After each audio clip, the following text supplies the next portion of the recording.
الصلاة والسلام على عبد الله و رسوله سیدنا و نبینا و مولانا ابی القاسم محمد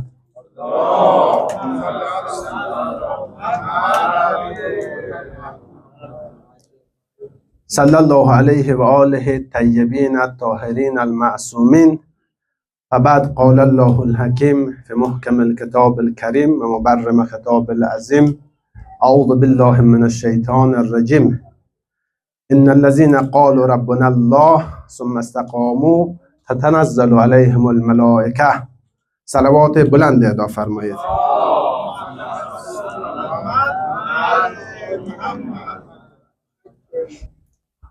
ان الحسین مصباح الهدى و سفینة النجات. حسین چراغ روشنی، چراغ راه و کشتی نجات امت است و ما افتخار کنیم که در مجلس امروز حضور داریم که به یاد شهدای دشت کربلا و به خصوص ابو عبدالله الحسین علیه السلام با 72 تن از یاران با وفایش برگزار شده. موضوع صحبت ما در مورد شجاعت و رشادت ابو عبدالله الحسین علیه السلام است و درس هایی که ما میتونیم از این شجاعت و رشادت امام حسین علیه السلام بیاموزیم. خب به طور قطع و یقین یکی از ویژگی های انسان های موفق و پیروز، یکی از ویژگی های قهرمانان دنیا، انسان هایی که زبان زد عام و خاص هستند، چهره های مشهور دنیا، چهره های ملی، مذهبی، فرامذهبی، چهره هایی که همه ما و شما با اونها آشنا هستیم، یکی از ویژگیش چی است؟ شجاعت است. شجاعت است که اینها را به اون سطح رسنده و اینها را آمده زبان زد عام و خاص کرده، ما بین مردم مشهور کرده، معروف کرده. و شجاعت است که آنها امروز قهرمان شدن و مردم دوست داره از آنها یاد بکنه. به طور مثلا عرض کنم که خیلی عینی باشه برای ما و شما، شهید بابا مزاری یکی از نمونه هایی است که چهرش در دنیا به خصوص در افغانستان شناخته شده است. یکی از ویژگی هایش شجاعتش هست. خیلی های دیگر در حالا بخوایم در مثلا ورزش اگر باشه، در هر عرصه اگر بخوایم حساب کنیم، یکی از ویژگی هایی که باعث موفقیت هر انسانی می شود شجاعت است. عکسش هم صادقه. عکسش چیه؟ ترس. ترس عامل شکسته، ترس عامل بدبختیه، ترس عامل از این است که انسان هیچ وقت رشد نکنه، هیچ وقت به خواسته های خود نرسه، هیچ وقت خواسته های خود را جامعه عمل نپوشانه. ترس باعث میشه که انسان در اخیر افسرده شود، در اخیر به مرضهای گوناگون، اعتیادهای گوناگون با اونها دست بزنه و رو بیاوره. ترس. و یکی از ویژگی های امام حسین علیه السلام که خیلی ویژگی باریز و عینی آن حضرت است شجاعت. شجاعت امام حسین، شهامت امام حسین علیه السلام، چه در دوران زندگیش اگه ما بخوایم حساب بکنیم، در دوران زندگی، در طول زندگیش، و چه در میدانهای جنگ و در آخر در روز عاشورا در دشت کربلا، اونجا بیشتر نمایان میشه این شجاعت. چه در میدان سیاسی، چه از لحاظ دیپلماسی و چه از در میدان جنگ با شمشیر، ما میبینیم امام حسین با موفقیت بسیار زیاد موفق میشه و به خواسته ایش هم میرسه. به طور مثال اگر ما نمونه بخوایم عرض کنیم، زمانی که امام حسین علیه السلام جوان بود، در ایام جوانی در مدینه، وقتی که وارد مسجد پیامبر صلی الله علیه و آله و سلم میشه، در اونجا عمر خطابه میخونه. امام حسین این جوان رشید با صدای بسیار قاطع و بلند صدا میزنه. با عمر میگه ای عمر، هازا منبر ابی لا منبر ابیک. میگه این منبر پدر من است نه پدر تو. و در اینجا عمر خیلی خشمناک میشه، غضب میکنه، ناراحت میشه. بعد از امام حسین میگه تو چی میگه، علتش چی است، سوال میکنه. بعد امام حسین علیه السلام توضیح میده، از جمله به قضیه غدیر اشاره میکنه. بعد عمر اقرار میکنه، میگه بله این منبر پدر است نه پدر من. از منبر میگه پایین میشه، با سرعت بسیار زیاد خشمناک، با چهره خشمناک با غضب میره مسجد در خانه امام علی علیه السلام و در اونجا اجازه ورود میآید پیش امام علی. میگه ای علی، امروز روزی بسیار سختی برای من بود. چرا؟ امروز امام حسین علیه السلام پسری تو آمد در میان مردم مرا رسوا کرد، مردم را علیه من شوران. این یکی از شجاعت های امام حسین علیه السلام است. نمونه دیگری که برای اینکه وقت شما گرفته نشود، در زمان خلافت معاویه امام حسین علیه السلام همین که میشنوه که مال و اموال از یمن به سمت شام برده میشه، امام حسین میاد اون مال اموال دور میده و اون مال اموال در مدینه مصرف میکنه، به فقرا میده. بعد نامه می نویسه به معاویه. معاویه در نامه این گونه ذکر میکنه از حسین فرزند امام علی فرزند علی به معاویه فرزند ابو سفیان، بعد از حمد الهی و سپاس او بدان بار و انبوه بار کاروان با شترهای زیاد با بار زیاد از اینجا از یمن میگذشت و این بار قرار بود بیاوره و در اونجا شما در انبارخانه اونا را قرار بدید، بعد به بچه های خود یا برای بچه های ابو سفیان مصرف کنید. بعد میگم من این بار را این اموال را گرفتم چون به اون نیاز داشتم. این یک از شجاعت های امام حسین علیه السلام است که نشان میده امام حسین چقدر انسان قاطع بوده در زمان زندگیش. در میدان جنگ همچنین است. از جمله مثلا در جنگ صفین، هم میگوید که در میدان جنگ از امام علی علیه السلام در اونجا که هسته فرمانده لشکر میشه و در رکاب امام علی علیه السلام جنگ میکنه.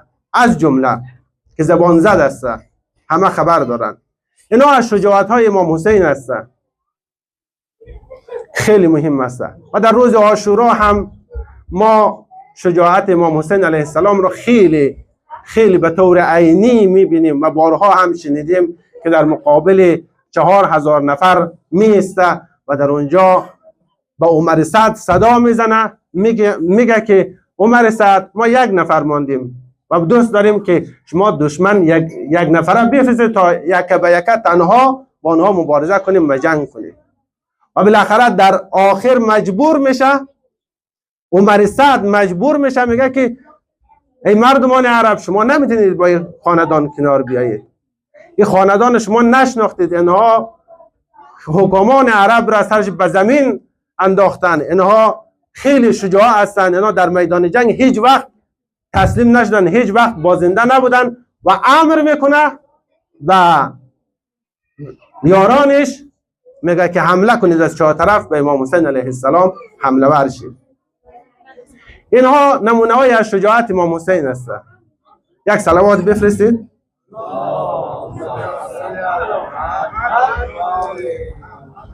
خب اینها را گفتم، نتیجه چی میشه؟ برای اینکه وقتم گرفتن نشه، نتیجه چی میشه؟ ما چی میخوایم از این نتیجه بگیریم؟ نتیجهش این هست که ما برای این که در زندگی خود موفق شویم، برای این که تبدیل به قهرمان شویم، تبدیل به پهلوان شویم، در میدانهای زندگی، در مشکلات زندگی موفق شویم، باید از این خاندان الگو بگیریم، باید به امام حسین علیه السلام تأسی کنیم.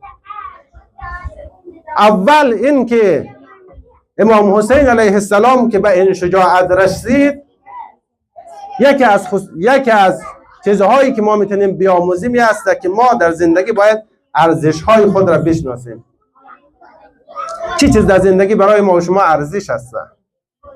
اگر انسان ارزش خودش شناخت، مثل امام حسین علیه السلام، مثل بزرگان دیگر، در مقابل مشکلات و سختی ها هم قوی میشه و تسلیم نمیشه. ارزش های ما به عنوان کسایی که حالا پیرو راه امام حسین علیه السلام هستیم چیه؟ نماز خواندن،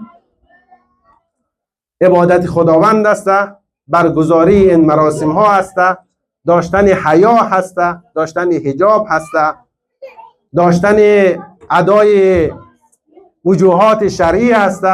ارزش های خود بشناسیم.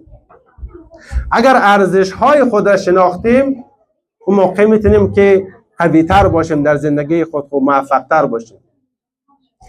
امام حسین علیه السلام رو میبینیم که در راه ارزش های خود، اونجا که میبینه ارزش در خطر است، اونجا دیگه نمیسته که ببینه، نمیسته که تماشاگر باشه، اونجا علیه دشمن میسته و آخرش هم جام شهادت می نوشه.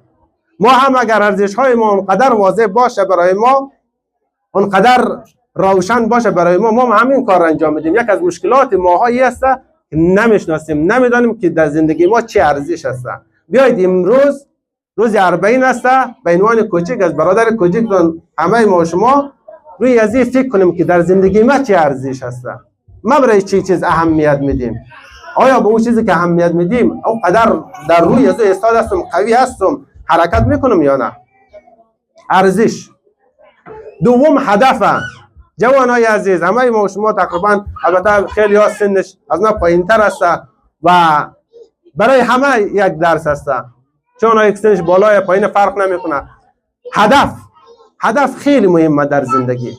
امام حسین علیه السلام که امام حسین شد، هدف داشت، در راه اهداف خود به شهادت میرسه، در راه رسالت خود به شهادت میرسه، در راه ارزش های خود به شهادت میرسه. این که ما بدانیم در زندگی چی میخواهیم. ما باید به قول یک بزرگی میگه اگر شما چراهای زندگی خود را پیدا کنید، با چگونه ها میتونید راحت زندگی کنید. امروز اگر یک اتفاق ما را افسرده میکنه، نگران میکنه، ناراحت میکنه، ما را ناامید میکنه، این است که ما ارزش های خود نشناختیم، هدف نداریم و اینها باعث میشه که ما شجاعت کافی را در راه زندگی خود نداشته باشیم. مولانا چی میگه؟ میگه از کجا آمدنم بحر چی بود، به کجا میروم اینجا ننمایی وطنم. خیلی مهمه که آدم بدانه در زندگی چی میخواه. همه ما و شما که پیروی راه امام حسین هستیم، به خصوص جوانا، خانمها، همه مسئول هستیم که بالاخره ما در دنیا آمدیم. برای چی آمدیم در دنیا؟ ما که از امام حسین علیه السلام صحبت میکنیم، چرا امام حسین برای ما مهم است؟ اگر بفهمیم که امام حسین چقدر برای ما مهم است، اون موقع مایه زیادتر میگذاریم، وقت زیادتر میگذاریم، انرژی زیادتر میگذاریم و فداکاری بیشتر میکنیم. طبیعتا هم اینطوری است. ارزش، هدف خیلی مهمه در زندگی. باید هدفمند باشی. هدف باعث میشه که شجاعت داشته باشی. الان بزرگان را اگه ببینید، چه در عرصه ورزشکارای ما، مثلا روح الله نکبا، همه با چهرهایش آشنا هستید. یکی از دلیل موفقیتش چی بود؟ این بود هدف داشت در زندگی. هدف باعث شده که شجاعت به خرج بده، هدف باعث شد که انگیزه داشته باشه، هدف باعث شده که امروز تبدیل به قهرمان شود، یا زکیه یا خیلی های دیگر هم اینطور. و در آخر چیزی که مهم است که انسان را شجاع میکنه، ایمان است. ایمان به خداوند اگر نباشه، ولو شجاعت هم به خرج بدی، نمیتونی تا آخر ادامه بدی. ایمان خیلی در زندگی انسان مهم است.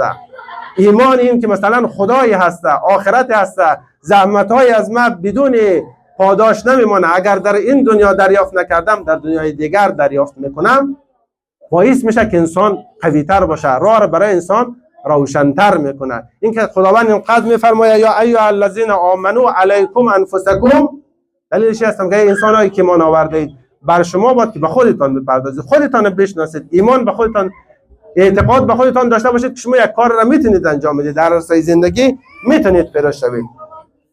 خب این صحبت های ما بود، ان شاءالله که برایتان مفید واقع شده باشه و ان شاءالله که بهره های زیادی از این مراسم ها ببریم با هم دیگر و بتونیم استفاده بسیار زیادی از ایام محرم، از نظرات، از کارهایی که انجام میدیم ببریم. یک صلوات بلند بفرستید.